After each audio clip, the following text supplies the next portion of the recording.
আমার বান্ধবী আর আমার হাসব্যান্ড মিলে আমাকে যেভাবে ঠকাইছে সেটা আমি হয়তো মৃত্যুর আগ পর্যন্ত কখনোই বলবো না। আমি আমার বান্ধবীকে এতটাই বিশ্বাস করতাম, এতটাই ভালোবাসতাম, নিজের বোনের মতোই সবসময় দেখে আসছি। আমার যখন বিয়ে ঠিক হয় তখন আমি সবার আগে আমার বান্ধবীকে জানাই। আমার বান্ধবীর সাথে আমার স্কুল লাইফ থেকেই পরিচয়, ধরতে গেলে ছোটবেলা থেকেই। এতটা বন্ধুত্বপূর্ণ সম্পর্ক ছিল, হয়তোবা আমার এই জীবনে আর কারোর সাথে এতটা ঘনিষ্ঠ সম্পর্ক আমার হয়ে উঠবে না। তাকে সবসময় আমি আমার বোনের মতো ট্রিট করতাম।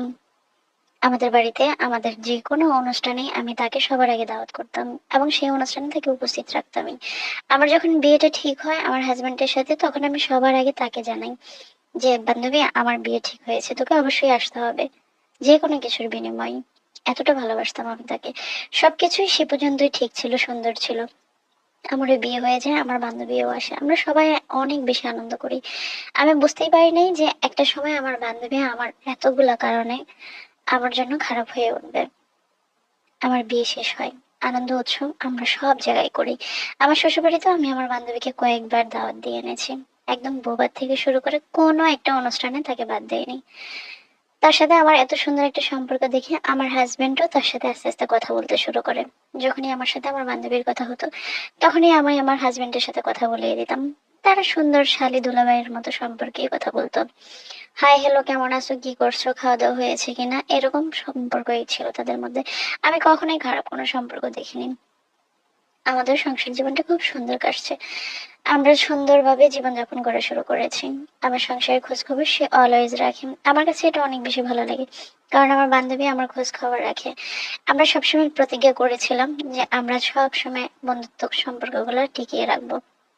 পৃথিবীর যেখানেই থাকি, ভালো থাকি, খারাপ থাকি, সুন্দর থাকি, অসুন্দর থাকি, আমরা প্রত্যেকটা সিচুয়েশনে সবাই সবার পাশে দাঁড়াবো। এভাবে আমাদের বন্ধুত্বের মধ্যে আমাদের প্রতিজ্ঞা হয়। হয়তোবা আমার জীবনে এটা অনেক বড় একটা ভুল ছিল। আমার হাজবেন্ডের বাসায় আমি ওকে অনেকবার দাওয়াত দিয়ে খাওয়াই। আমার হাজবেন্ডের সাথে তার সাথে ফেসবুকে অ্যাড হয়। এটার মাধ্যমে তারা দুজনেই মোটামুটি কমিউনিকেশন করে, দুজন দুজনের সাথে হাই হ্যালো কথা বলে। কথা বলতে বলতে একটা সময় তাদের মধ্যে হয়তোবা আমাকে নিয়েও অনেক বেশি কথা হতো।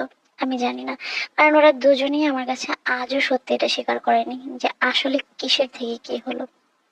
বছর ঘুরতে না ঘুরতে আমি কনসেপ্ট করি, আমার একটা মেয়ে সন্তান পৃথিবীতে আসে। আমি যখন কনসেপ্ট করি তখনই আমি অনেক কিছু আমি ধরতে পারছি। আমার হাজবেন্ডের সাথে আমার দূরত্ব, আমার বান্ধবীর সাথে আমার দূরত্ব, আমার জীবনের সমস্ত কালো অধ্যায়গুলো ঠিক তখন থেকেই শুরু হয়।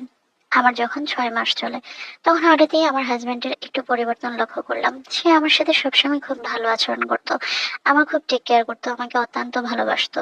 সবকিছুই আমাদের খুব সুন্দরই চলছিল। শ্বশুরবাড়িতে আমি খুব আনন্দে কাটাই, আমার বাবার বাড়িতে আমি খুব আনন্দে কাটাই। তবে যেখানেই থাকি না কেন আমার বান্ধবীর সাথে আমার সবসময় কথা হতো, সবসময় যোগাযোগ হতো। আমার বান্ধবীর জন্য যখন বিয়ের জন্য আসতো, আমি কত সুন্দর সুন্দর কথা তাকে বলে দিতাম, কত কিছু তাকে বলতাম, কত কিছু তার সাথে শেয়ার করতাম।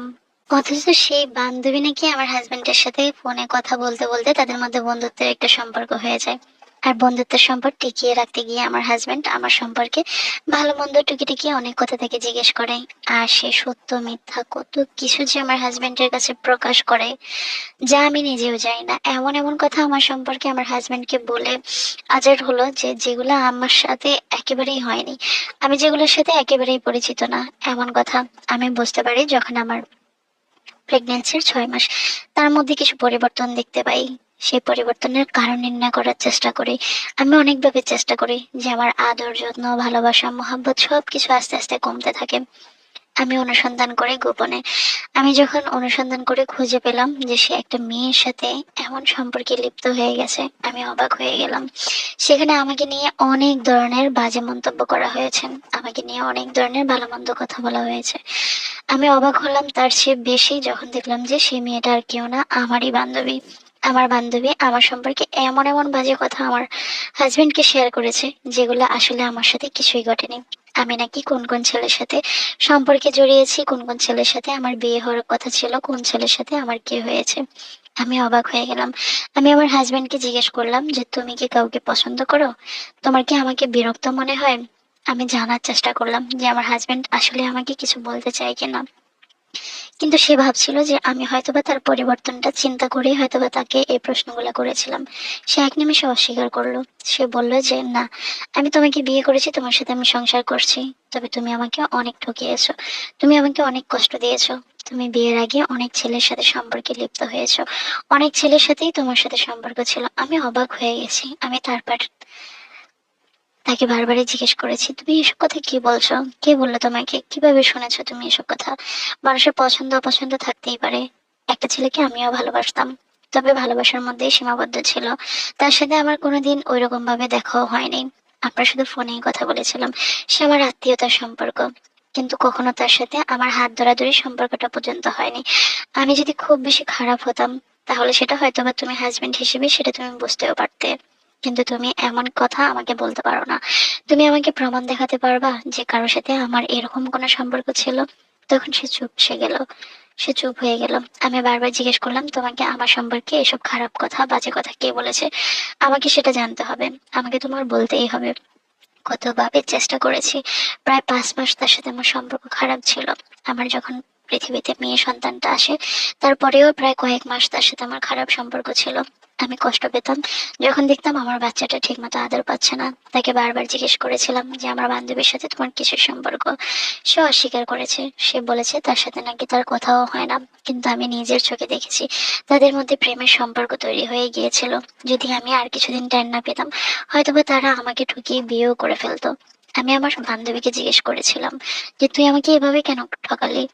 তোকে আমি সবসময় আমার বোনের মতো দেখে এসেছি। তোর জন্য আমি কত কিছু করেছি। তোর জন্য আমি কি না করেছি। তুই আমাকে এভাবে ঠকালি। আমার হাজবেন্ডের সাথে তুই সম্পর্কে লিপ্ত হলি। তোর জন্য কি পৃথিবীতে আর কোনো ছেলে ছিল না?" সে আমার কাছে অস্বীকার করে। যখন অস্বীকার করে তখন আমি প্রত্যেকটা স্ক্রিনশট, প্রত্যেকটা তাদের সেটিংস আমি তাদেরকে দেখাই যে আমার কাছে সব প্রমাণ আছে। আমার হাসব্যান্ডকেও আমি ওয়ার্নিং দিলাম যে, "তুমি আমার কাছে কোনো কিছু লুকাতে পারবা না। আমার কাছে প্রত্যেকটা প্রমাণ আছে। আমি তোমাকে বুঝতে দেইনি।" বান্ধবীকেও বললাম। তারা আমার কাছে ক্ষমা চাইলো। আমার বান্ধবী আমাকে জড়িয়ে ধরে কান্নাকাটি শুরু করলো। সে বলল আমার হাসব্যান্ড নাকি তাকে ব্ল্যাকমেল করেছে।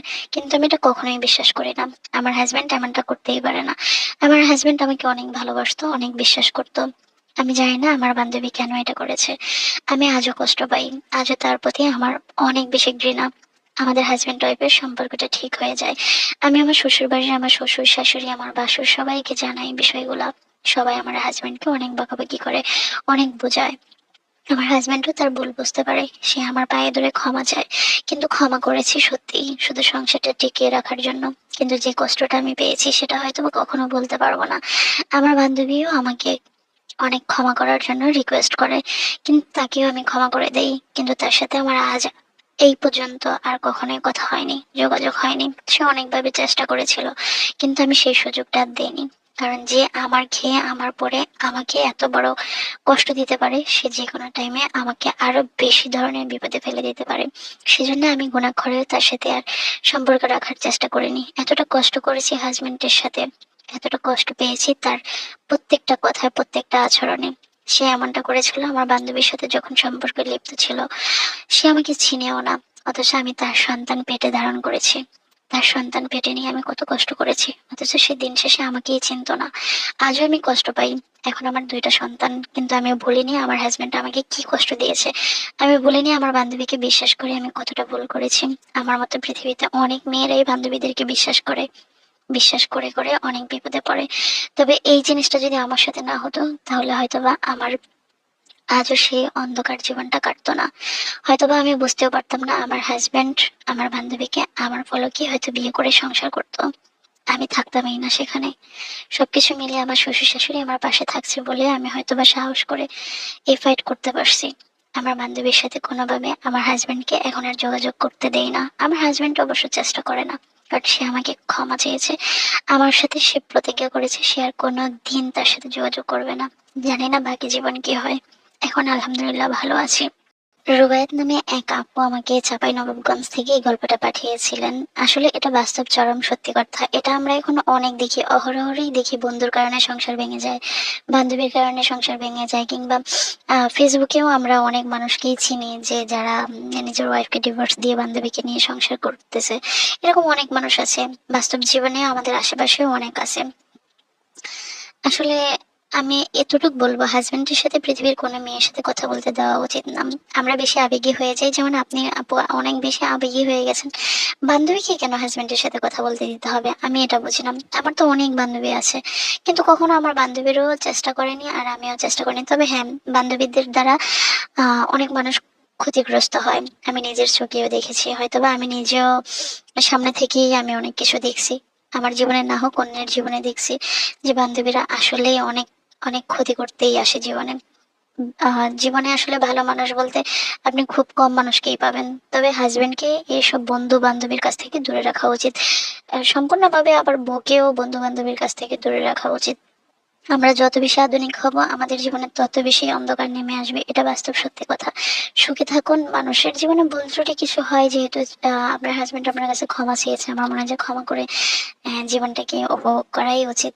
মানুষের জীবনে ভুল বোঝাবুঝি থাকেই, তবে সেটা থেকে দূরত্ব তৈরি করতে হয় না। দূরত্ব তৈরি করেননি, এটাই হলো সবচেয়ে ভালো দিক আর কি। ভালো থাকুন আপু, দোয়া রইলো সুখে শান্তিতে বাকি জীবন কাটান, যেন আপনার হাজবেন্ডের দিকে অন্য কারোর নজর না পড়ে।